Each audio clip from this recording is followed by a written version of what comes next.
इतिहास को आप किस नज़र से देखते हैं, ये बहुत ज़रूरी है। आज हम एक ऐसे व्यक्ति के बारे में बात करेंगे जिसके गुस्से ने भारत को नंबर 1 इकोनॉमी से लाकर गरीबी, भुखमरी और उस स्थिति में फेंक दिया जिसकी हम कल्पना तक नहीं कर सकते। जी हाँ, मैं बात कर रहा हूँ रॉबर्ट क्लाइव की।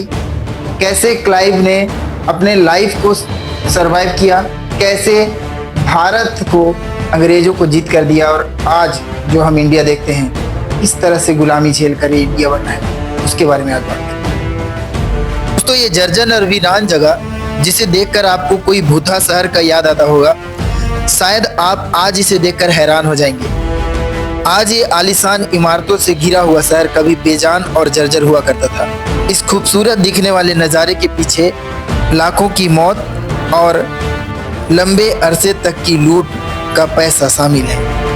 हम बात कर रहे हैं ब्रिटिश एम्पायर की, जिसकी नींव रखी थी रॉबर्ट क्लाइव ने। रॉबर्ट क्लाइव का जन्म कोई बहुत बड़े और अमीर घराने में नहीं हुआ। रॉबर्ट क्लाइव का जन्म एक निम्न वर्गीय परिवार में हुआ था ब्रिटेन में, और जहाँ तक उसकी अर्ली लाइफ है, बहुत चिड़चिड़ा था, गुस्सैल था, स्कूल में मारपीट करता था और आए दिन घर में उसकी वजह से लड़ाई झगड़े होते थे। उसे घर से निकालने की बातें होती थी, जिसके कारण उसके दिमाग में हमेशा लोगों के प्रति गुस्सा फैलते गया, कभी भी प्यार नहीं उपजा। शायद इसीलिए तत्कालीन इतिहासकार कहते हैं कि क्लाइव भारतीयों को जानवर से भी नीचे समझता था। वो अपने कुत्ते को बहुत प्यार कर सकता था, लेकिन एक इंडियन को वो अपने जूते के नीचे रखना भी पसंद नहीं करता था। क्लाइव अपने विचार अपने दोस्तों के सामने हमेशा व्यक्त किया करता था कि वो दुनिया को एक अलग ही ब्रिटेन दिखाएगा। वह चाहता था कि जो स्लेव कंट्रीज़ हैं वो पूरी तरह से ब्रिटेन के आगे बिक जाएं। यंग क्लाइव के लाइफ में भी एक हसीन पल आया था जब एक लड़की से उसे प्रेम हो गया था, पर वहाँ भी उसे सफलता नहीं मिली। इन सारी चीज़ों ने उसके मन में इतना गहरा आघात पहुँचाया कि उसने आर्मी ज्वाइन किया और ब्रिटिश सेना में शामिल हो गया। फ्रांसीसी शक्ति का दक्षिणी भारत में प्रवेश के साथ ही ब्रिटिश सेना का उदय होता है। ब्रिटिश सेना कंपनी के सहयोग के लिए जल्द से जल्द मद्रास आना चाहती है।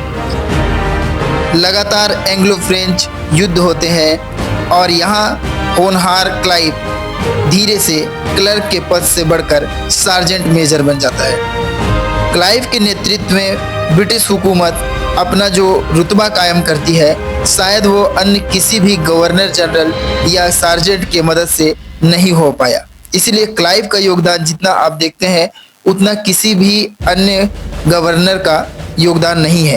क्लाइव क्रूर सैनिकों को तैयार करता है ताकि उनके अंदर किसी भी प्रकार की दुश्मन के प्रति दया भावना ना आए।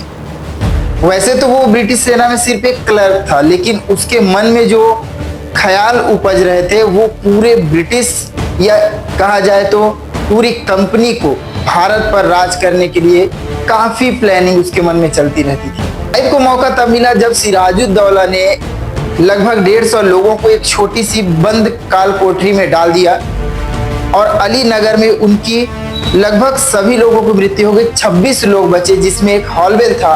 हॉलवेल ने मैसेज दिया और मद्रास से क्लाइव और वॉटसन की सेना बिल्कुल कलकत्ता की ओर बढ़ी। ये वो समय था जब क्लाइव के नेतृत्व में ब्रिटेन आगे बढ़ रहा था और ब्रिटिश सेना का दबदबा कायम हो रहा था। इस दौरान ही क्लाइव ने पूरी कंपनी को संभाला और उनको वो हुकूमत दिलाई जिसका सपना उन्होंने कभी देखा नहीं होगा। क्लाइव बहुत डिप्लोमेटिक तरीके से इस युद्ध को जीतता है। सिराजुद्दौला के जो सेनापति होते हैं, सिराजुद्दौला के जो घसीटी बेगम आदि इनके रिलेटिव होते हैं, उन सबको अपनी ओर करता है और पूरी बुद्धिमत्ता के साथ प्लासी का युद्ध जीत जाता है। और प्लासी के बाद बक्सर के युद्ध में हेक्टर मुनरो जब इस पूरे भारत के सभी मुख्य सम्राटों को हरा देता है, तब जाकर कहीं ब्रिटिश की स्थापना हो जाती है भारत में, जिसका पूरा श्रेय क्लाइव को जाता है। क्लाइव ने अलीनगर की संधि के द्वारा लूट की शुरुआत कर दी थी। क्लाइव अपने साथ अरबों रुपए की संपत्ति लेकर ब्रिटेन जाता है।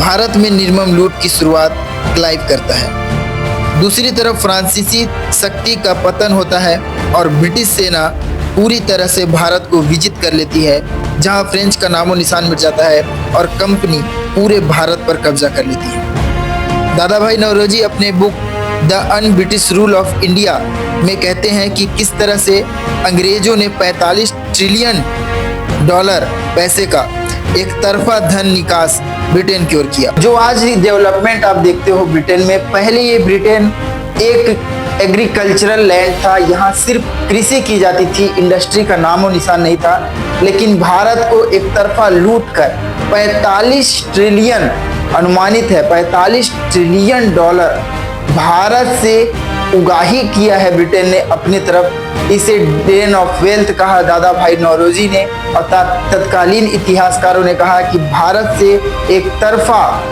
धन का निकास किया गया है ब्रिटेन की ओर। भारत के हस्तशिल्प को पूरी तरह से नेस्त नाबूद किया गया। भारत में कॉटन उगाकर ब्रिटेन में उससे कपड़े बनाए गए और उस कपड़े को फिर से भारत में बेच दिया गया। इस तरह से आप देखेंगे कि अगर ऐसे भी कई इवेंट्स हुए जहां हाथ काटने तक की भी बातें आई कि अगर कोई हस्तशिल्प का कार्य कर रहा है तो उसके हाथ ही काट दिए अंग्रेजों, ताकि दस्तकारी हस्तशिल्प पूरी तरह से नष्ट हो जाए और जो रूरल इकोनॉमी है वो खत्म हो जाए और लोग अपने आप भूखमरी का शिकार हो जाए और ब्रिटिश हुकूमत के अंदर काम करना शुरू करें। भारत को लूटने के अनेकों साधन अंग्रेजों ने अपनाए, जिसमें रेलवे का विकास बहुत ही महत्वपूर्ण है। उन्हें पता था कि दूर दराज क्षेत्रों में अगर ट्रेन जाती है तब हमें सैनिक भेजने, वहां से लूट का माल लेने और परिवहन के लिए उन सब चीज़ों को लाने ले जाने का जो सुविधा मिलेगा, उसके लिए रेलवे का डेवलपमेंट करना बहुत जरूरी है। आंकड़े कहते हैं कि 1700 से पहले ब्रिटेन की इकोनॉमी शेयर या जीडीपी शेयर कहे तो 3% थी, जबकि भारत 24% जीडीपी शेयर रखता था। भारत इतना प्रॉस्पेरस था, तभी तो इसे सोने की चिड़िया कहा जाता था। लेकिन लूट के बाद भारत 2 या 3% पर आ गया और ब्रिटेन 9 से 10% जीडीपी शेयर पर आ गया। भारतीय खजाने को लूट कर ब्रिटेन में महारानी का ताज बनाया। बेशकीमती और हस्तशिल्प का लंदन म्यूजियम में गोदाम भर दिया गया। आगे चलकर ब्रिटिश इसी क्लाइव के जीते हुए क्षेत्र पर अपना डेवलपमेंट का काम करते हैं। ये डेवलपमेंट इंडिया के लिए नहीं था, उन्होंने रेल बनाए तो लूट के लिए, इन्होंने अगर खेती पर बढ़ावा दिया तो सिर्फ लूट के लिए, और ये चौतरफा लूट किया अंग्रेजों ने और भारत को खोखला करके यहाँ से चले गए। अंग्रेजों को छोड़ने के बाद भारत के लोग शायद रात में सपने भी नहीं देखते रहे होंगे, क्योंकि 2 वक्त की रोटी पा पाना भी बहुत ही मुश्किल का काम हुआ करता था।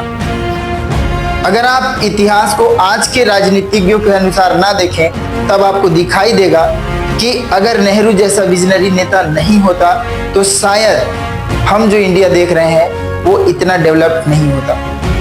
आज का भारत इतना डेवलपमेंट प्राप्त किया क्योंकि नेहरू काफ़ी विजनरी थे। इन्होंने गुटबाजी का समर्थन नहीं किया, किसी गुट में शामिल नहीं हुए, NAM नॉन अलाइनमेंट मूवमेंट चलाया।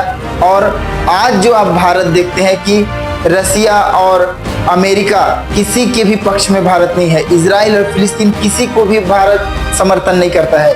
भारत इन दोनों को शांति की बात करता है, लेकिन कभी भी किसी गुट में शामिल नहीं होता है। ये भारत की रियलिटी है, ये भारत का जो कहा जाए सिग्निफिकेंस है कि पूरी दुनिया चाहती है कि आज भारत उनको समर्थन कर दे, लेकिन भारत अपने NAM या नॉन अलाइन मूवमेंट पर आज भी बरकरार है, जो कि नेहरू की देन है। वर्षों की गुलामी के बाद भी आज हमारा भारत स्टैंड करता है पूरी दुनिया में। आज पूरी दुनिया भारत की राय लेना चाहती है। आज भी भारत का सिग्निफिकेंस उतना ही है जितना पहले हुआ करता था। इतिहास के पन्ने चाहे कितने ही फटे हुए हों, लेकिन आने वाला भविष्य हमारे देश का काफी उज्जवल है। जय हिंद, जय भारत।